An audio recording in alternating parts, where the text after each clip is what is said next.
बहुत बहुत नमस्कार आप सभी का। आपके साथ मैं ऋतिका पांडे स्पेशल बुलेटिन देख रहे हैं। हमारा खबरों की शुरुआत कर रहे हैं जहां धर्मगढ़ ब्लॉक के नांदा गांव से खबर है। सेवा समिति बोटेन ने आरोप लगाया है कि पिछले 4 दिनों से मंडी से धान नहीं उठाया गया है। किसानों की नाराजगी बढ़ गई इसकी वजह से। आपको बता दें इस साल 830 किसानों ने रजिस्टर किया था। अब तक केवल 272 किसानों ने कुल 22,100 क्विंटल धान में से 13,970 करीब क्विंटल धान बेच दिया है। बता दें आपको मंडी में अभी भी 54 किसानों का 2,502 क्विंटल धान पड़ा हुआ है, जबकि 558 रजिस्टर्ड किसानों का 8,130 क्विंटल धान अभी तक नहीं उठाया गया है। बुडेन मंडी परचेजिंग ऑफिसर के अनुसार बात करें तो मिलर्स मार्केट समय पर गाड़ियां नहीं भेज रहे हैं और धान की कटाई भी बाधित हो रही है। और इस पर Dharamgarh block BJD president Dakeshwar Lajal, district councillor जी हाँ प्रणब बैंसाल और BJD district general secretary Lavoni Yadav ने मिलर्स मार्केट से जल्द धान उठाने की मुख्य मांग की है, ताकि किसानों की जो परेशानी है उनको उससे दूर किया जा सके। कालाहांडी से सुधीर गोपाल की स्पेशल रिपोर्ट देख रहे हैं आप। मुझे Nandgaon PACS through Bordan PPC purchase officer अच्छे। बोर्डन मंडी रे केते धान अच्छे केते जन चाषी पंजीकरण होती केते चाषी धान उठलान आमर 830 जन पंजीकरण होती 272 जन परचेज हलाना और 54 जन चाषी बर्तमान धान पड़ी 2502 क्विंटाल 35 केजी केतरा मिलर्स के टैग हिचे केते धान उठलाना टोटल केते टारगेट अच्छे धान 10टा मिलर अच्छे आज्ञा 10टा मिलर रु 22,100 आमर टार्गेट थिला आमर 13,969 क्विंटाल 30 केजी परचेज होती बैलेंस अच्छे 8,130 क्विंटाल। गाड़ी केनता लागू छे गाड़ी तो सब दिन लगुच आज्ञा 5टा 7टा लगुला बर्तमान कल ठार टे दिमे 2-2टा 3-3टा लगुच। कुछ कहना पूरी मंडी ठप हो गया है। पहले तो टोकन का नहीं आया, लेट में आया, मंडी भी लेट में चला। अभी क्या है मिरर स्ट्राइक किया है 3 दिन पूरी मंडी ठप हो गया है। और देखो मिलर जो डिमांड किया है वो जेन्युइन डिमांड है उसका। परिवहन विभाग का कुछ और मिलिंग का चार्ज बढ़ाने के लिए पहले बड़ा था, अभी इस अगर आया घटा दिया तो उन लोग का डिमांड भी जेन्युइन है। वो छोटा वाला डिमांड है। बाकी मिली भगत से आज 3 दिन मंडी ठप है। मिलर्स के सामने सरकार घुटने टेक रहा है। सरकार के पास मिलर्स छोटा डिमांड है। और अगली खबर की बात करें तो जिले के कैंट थाना क्षेत्र के ग्राम हरिपुर में मंगलवार को खेतों में जंगली जानवरों को भगाने के लिए कार्बाइड, जी हाँ कार्बाइड गन का इस्तेमाल करते समय एक नाबालिग बालक घायल हो गया है। जानकारी के अनुसार आपको बता दें गोपाल सिंह का बेटा खेत पर गंजकुंडी का उपयोग कर जंगली सुअर और अन्य जानवरों को भगाने का प्रयास कर रहा था। इस दौरान गन अचानक फट गई और बालक के हाथ में गंभीर चोटें आई हैं। बालक को तत्काल जिला अस्पताल में भर्ती कराया गया है। ग्रामीणों ने बताया कि खेतों में इन दिनों जंगली जानवरों का हमला जो है बढ़ गया है और किसान अपनी फसल बचाने के लिए कार्बाइड गन जैसी साधनों का प्रयोग कर रहे हैं। प्रशासन ने चेतावनी दी है कि सुरक्षा उपाय अपनाए बिना इन उपकरणों का उपयोग जो है खतरनाक साबित हो सकता है। गुना से विनोद सोनी की स्पेशल रिपोर्ट देख रहे हैं।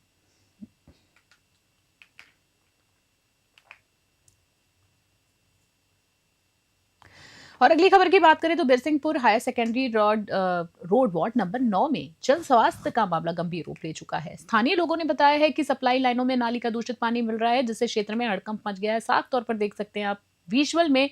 शिकायतों के बावजूद प्रशासन और कर्मचारी बेपरवाह बने हुए हैं। नागरिकों का आरोप है कि उनका महत्व केवल वोट और टैक्स भरने तक है। जी हाँ, उनके तक ही सीमित रह गया है। उनको ऐसा लगता है जबकि उनकी जान और स्वास्थ्य किसी को कोई फर्क नहीं पड़ता। कीमत उनकी नहीं रखी जा रही है। स्थानीय लोग बोल रहे हैं कि वोट लो, टैक्स भरो, पर गंदा पानी पियो। आखिर कब तक? पानी में मिलावट के कारण जल जनित बीमारियों का खतरा भी बढ़ गया है। वहीं क्षेत्रीय लोगों ने चेतावनी दी है कि यदि जल्द सुधार नहीं हुआ तो वो सड़कों पर आंदोलन करने पर मजबूर होंगे। प्रशासन ने फिलहाल कोई प्रतिक्रिया नहीं दी है। बिरसिंहपुर से अजय द्विवेदी की स्पेशल रिपोर्ट देख रहे हैं।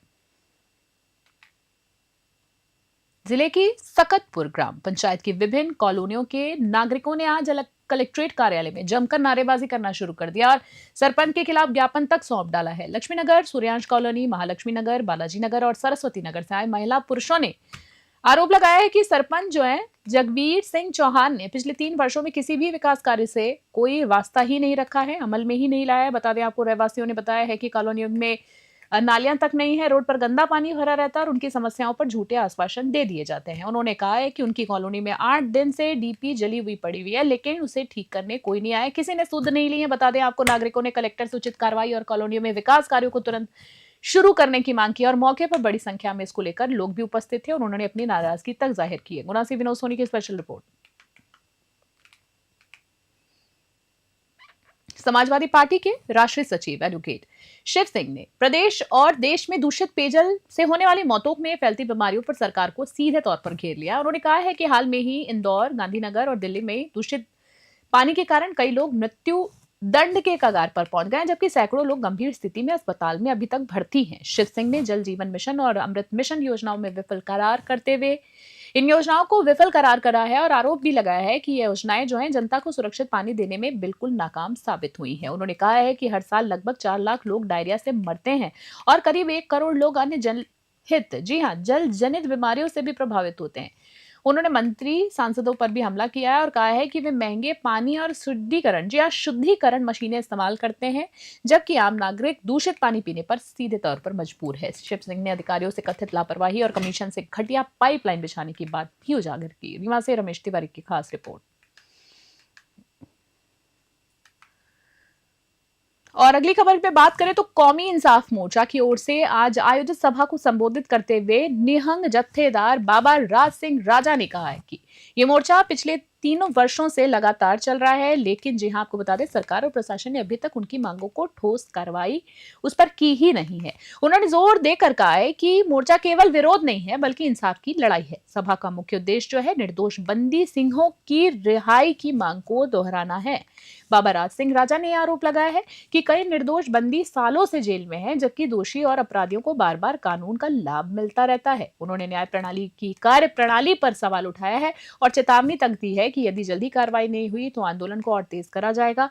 सभा में सिख संगठन, सामाजिक कार्यकर्ता संगत ने भी सरकार से तत्काल न्याय की मांग की। मोहाली से राजन राय की खास रिपोर्ट। जी लगातार रहेगा धरना पिछले लंबे समय से चल रहा है 3 साल ਜਿਹੜੇ ਨੇ ਕੰਪਲੀਟ ਕਰਨੇ ਨੇ ਅੱਜ ਕਿਸ ਤਰੀਕੇ ਦੇ ਨਾਲ ਪੂਰੀ ਧਰਨੇ ਦੀ ਕੰਪਲੀਟ ਕਰਨਗੇ। ਵਾਹਿਗੁਰੂ ਜੀ ਕਾ ਖਾਲਸਾ ਵਾਹਿਗੁਰੂ ਜੀ ਕੀ ਫਤਿਹ। 3 ਸਾਲ ਅੱਜ ਹੋ ਗਏ ਆ। 7 ਜਨਵਰੀ 2023 ਤੋਂ ਲੈ ਜਿਹੜਾ ਅਸੀਂ ਮੋਰਚਾ ਲੱਗਿਆ ਸੀਗਾ 7 ਜਨਵਰੀ 2026 ਹੋ ਗਿਆ। 3 ਸਾਲ ਹੋ ਗਏ, ਚੌਥੇ ਸਾਲ 'ਚ ਪ੍ਰਵੇਸ਼ ਹੋ ਗਿਆ ਧਰਨਾ। 3 ਸਾਲਾਂ ਦੌਰਾਨ ਜਿਹੜੇ 3 ਬੰਦੀ ਸਿੰਘ ਸੀਗੇ, ਭਾਈ ਜਗਤਾਰ ਆਪਣੇ ਭਾਈ ਲਖਵੀਰ ਸਿੰਘ ਲੱਖਾ, ਭਾਈ ਗੁਰਮੀਤ ਸਿੰਘ ਇੰਜੀਨੀਅਰ ਤੇ ਭਾਈ ਸ਼ਮਸ਼ੇਰ ਸਿੰਘ, ਇਹ ਤਿੰਨਾਂ ਨੂੰ ਰਿਹਾ ਕੀਤਾ ਕਰਵਾਇਆ 3 ਸਾਲਾਂ ਦੇ ਵਿੱਚ। ਤੇ ਭਾਈ ਜਗਤਾਰ ਸਿੰਘ ਹਵਾਰਾ ਦੇ ਜਿਹੜੇ ਕੇਸ ਸੀਗੇ, ਜਿਹੜੇ ਪੁਲਿਸ ਨੂੰ ਦਬਾ ਕੇ ਰੱਖੇ ਸੀ, ਨਹੀਂ ਚਲਾਉਂਦੇ ਸੀ ਉਹਨਾਂ ਟ੍ਰਾਇਲ, ਉਹ ਵੀ ਚਲਾ ਕੇ ਭਾਈ ਜਗਤਾਰ ਸਿੰਘ ਹਵਾਰਾ ਸਾਰਿਆਂ ਦੇ ਵਿੱਚ ਫਾਈਨਲ ਹੋ ਗਏ, ਸਾਰਿਆਂ ਤੋਂ ਬਰੀ ਹੋਏ ਨੇ। ਹੋਰ ਬਹੁਤ ਸਾਰੇ ਜਿਹੜੇ ਮੁੱਦੇ ਸੀ ਉਹ 3 ਸਾਲਾਂ ਦੇ ਵਿੱਚ ਇਸ ਮੋਰਚੇ ਨੇ ਜਿਹੜੇ ਹੈਗੇ ਨੇ ਉਹ ਠੀਕ ਕੀਤੇ ਨੇ। ਤੇ ਅੱਜ 3 ਸਾਲ ਹੋ ਗਏ ਤੇ ਸਰਕਾਰ ਨੂੰ ਚਾਹੀਦਾ ਵੀ ਜਦੋਂ संविधान कह रहा बंदी सिंह की रिहाई होनी चाहिए। स्थानीय पीजी कॉलेज में छात्र छात्राओं वाला वॉल पेंटिंग प्रतियोगिता का आयोजन किया गया है। आपको बता दें उनके द्वारा वॉल पेंटिंग आयोजन हुआ है, जहां ये प्रतियोगिता इतिहास विभाग और एबीवीपी संगठन के संयुक्त तत्वाधान में राष्ट्रीय सेवा योजना के तहत कराई गई है। छात्रों ने महाविद्यालय की दीवारों पर पर्यावरण संरक्षण, स्वच्छता और स्वदेशी उपयोग जैसे विषयों पर सुंदर चित्र भी उकेरे हैं। इतिहास विभागाध्यक्ष और एनएस अधिकारी श्रीमती सोनू जैन ने बताया है कि प्रतियोगिता का उद्देश्य छात्रों में रचनात्मकता बढ़ाना, उनके अंदर महिलाओं और महाविद्यालयों की दीवारों के माध्यम से समाज में जागरूकता फैलाना है। प्राचार्य डॉक्टर वीके तिवारी ने कहा है कि चित्रों के माध्यम से छात्रों ने सकारात्मक संदेश दिए हैं और दीवारों को गंदा होने से भी उन्होंने बचाया है। पहल बेहतरीन है। इस अवसर पर एबीवीपी नगर मंत्री अंकित शर्मा सहित पदाधिकारी उपस्थित रहे। गुना से विनोद सोनी की स्पेशल रिपोर्ट। जी से बताओ, आज एक कार्यक्रम आयोजित किया गया, बाहर वॉल पेंटिंग की जा रही है। हाँ, वॉल पेंटिंग इतिहास विभाग के सौजन्य से प्रोफेसर सोनू जैन द्वारा ये वॉल पेंटिंग आयोजित की गई है। इसका उद्देश्य ये है कि दीवारों पर जो छात्र कुछ भी लिख देते थे, इससे बढ़िया है कि वॉल पेंटिंग बनाएं, एक रचनात्मक कार्य हो और आगे जो हमारे विद्यार्थी हैं उनको भी यही शिक्षा मिले कि अपनी दीवार खराब ना करें, और अगर उन्हें करना भी है तो इस प्रकार की बैलेट पेंटिंग बनाएं। और अगली खबर की बात करें तो जिले के बुधनी विधानसभा में भैरुंदा में आयोजित ग्रामीण खेल उत्सव में क्षेत्रीय सांसद और केंद्रीय कृषि मंत्री शिवराज सिंह चौहान, उनकी पत्नी साधना सिंह और पुत्र कार्तिक सिंह ने भी भाग लिया है। कार्यक्रम में विधायक रमाकांत भार्गव सहित कई सार्वजनिक प्रतिनिधि और भाजपा के वरिष्ठ नेता मौजूद रहे। स्टेडियम में खिलाड़ियों का उत्साह देखते हुए बढ़ा है और उत्साह बढ़ाते हुए शिवराज सिंह चौहान ने कहा है कि अब खेलों के विकास में फंड की कमी बाधा नहीं बनेगी। उन्होंने घोषणा की है कि खेल मैदानों का आधुनिकीकरण, प्रतिभाशाली खिलाड़ियों के लिए विशेष कोचिंग और प्रतियोगिताओं में भागीदारी के लिए सरकार की सहायता मिलेगी। मंत्री ने कहा है कि खेल युवाओं के लिए रोजगार के नए अवसर खोल रहे हैं और प्रदेश के कच्चे राष्ट्रीय और अंतर्राष्ट्रीय स्तर पर अपनी प्रतिभा दिखाएंगे। सीहोर से रामनिवास यादव की स्पेशल रिपोर्ट।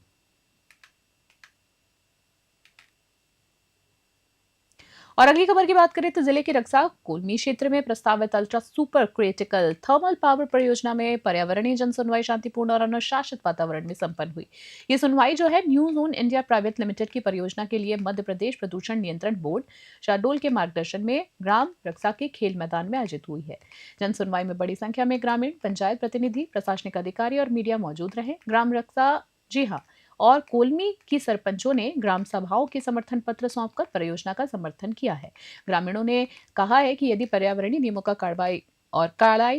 कड़ाई से पालन होगा तो ये परियोजना जो है रोजगार, अधोसंरचना, आर्थिक विकास को बढ़ावा दे सकती है। कंपनी प्रबंधन ने बताया है कि प्रोजेक्ट में वायु और जल प्रदूषण नियंत्रण, फ्लाई ऐश प्रबंधन, हरित पट्टी और पर्यावरण निगरानी को सर्वोच्च प्राथमिकता दी जाएगी। निर्माण और संचालन में स्थानीय युवाओं को रोजगार मिलेगा। साथ ही शिक्षा, स्वास्थ्य और पेयजल जैसी CSR योजनाओं पर काम किया जाएगा। अनूपपुर से यशपाल जाट की रिपोर्ट। 2 वर्षों से नगर निकाय चुनाव नहीं होने के विरोध में भारतीय जनता पार्टी ने दुमका के पुराने समाहरणालय परिसर में धरना प्रदर्शन कर दिया है। कार्यक्रम का नेतृत्व जिला अध्यक्ष गौरव कांत ने किया है, जबकि पूर्व सांसद सुनील सोरेन और कार्यक्रम प्रभारी निवास मंडल मौजूद रहे हैं। बीजेपी नेताओं ने आरोप लगाया है कि हेमंत सोरेन सरकार चुनाव से डरकर भाग रही है, लोकतंत्र की हत्या कर रही है। उन्होंने मांग की है कि नगर निकाय चुनाव अवलंब कराए जाएं, चुनाव दलीय आधार पर हो और मतदान EVM से कराया जाए। निवास मंडल ने पत्रकार मृत्युंजय पांडे के साथ कथित मारपीट का मुद्दा उठाया है और आरोपी पुलिस अधिकारी पर कड़ी कार्रवाई की मांग की है। नेताओं ने कहा है कि चुनाव न होने से विकास अनुदान में राशि रुक गई है, जिसका नुकसान जनता को हो रहा है। धरने के बाद भाजपा प्रतिनिधिमंडल ने राज्यपाल के नाम ज्ञापन सौंपा और चेतावनी दी है और घोषणा तक आंदोलन जारी रहेगा। दुमका से आशीष यादव की special report. Bharatiya Janata party Jharkhand प्रदेश के आह्वान पर हम लोग पूरे झारखंड में 4400 नगर निकाय जो क्षेत्र है उसमें जो है धरना प्रदर्शन का कार्यक्रम पार्टी के आह्वान पर रखा गया है। उसमें मुख्य रूप से 3 प्रकार के मुद्दे हैं। जैसा कि हम लोग जान रहे हैं कि पिछले बार जब इस राज्य में रघुवर दास जी की सरकार थी, 2018 में नगर निकाय का चुनाव हुआ था और नियमतः इस चुनाव का जो कार्यकाल था यह 28 अप्रैल 2023 को समाप्त हो जाता है। लेकिन उसके बाद भी करीब 3 वर्षों तक ये सरकार अभी तक नगर निकाय का चुनाव नहीं करा रही है और यह इस मंशा को दर्शाती है कि किस प्रकार से यह झारखंड में इस चुनाव को बाधित करना चाहती है। कई बार इसके लिए भारतीय जनता पार्टी ने भी मांग रखी और भारतीय जनता पार्टी ने इसके लिए कई बार आंदोलन भी किया और आज फिर पुनः जब दलगत नीति करने से कितना आप लोगों को इसका आज भारतीय जनता पार्टी झारखंड प्रदेश के निर्देशानुसार झारखंड प्रदेश में जितने भी, चाहे वह नगर परिषद हो, नगर निकाय हो, सभी जो है मुख्यालय पर जो है 1 दिवसीय धरना का आयोजन किया है। उसी के तहत आज दुमका में भी हम लोगों ने धरना का कार्यक्रम किया है और हम लोगों का मांग है कि नगर निकाय चुनाव का तिथि जल्द से जल्द घोषणा हो और दलीय आधार पर हो और EVM के माध्यम से हो। इसलिए हम लोग ये चीज़ को मांग करते हैं कि दिवंगत जो राजीव गांधी थे उन्होंने ही EVM को लागू किया है, देश में लाया है।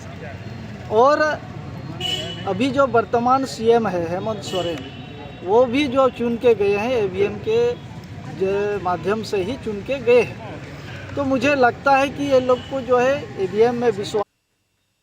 और अगली खबर की बात करें तो जिले के वनांचल क्षेत्र में खमरिया गांव में ग्रामीण आज अपनी मांगों को लेकर एसडीएम कार्यालय नगरी पहुंचे हैं। उन्होंने शमशान घाट जाने वाले मार्ग में टेढ़ की नाला पर पुल निर्माण और खमरिया से संकारा तक सड़क की मरम्मत की मांग करते हुए ज्ञापन सौंपा है। ग्रामीणों ने कहा है कि टिड्गी नाला का पुल पिछले 3 से 4 वर्षों से टूटा हुआ है, जिससे किसी के निधन होने पर शमशान घाट तक अंतिम यात्रा में भारी कठिनाइयों का सामना तक करना पड़ रहा है।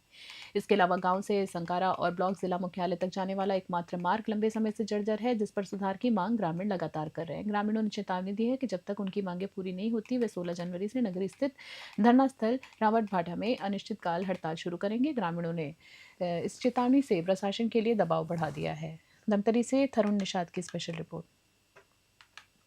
खमरिया में बहुत समय से, जैसा कि आप लोगों ने बताया कि 2-3 सालों से वहाँ की ये समस्या रही है। टेढ़गी नाला में जो है उनके द्वारा पुल का निर्माण करने की मांग चली है।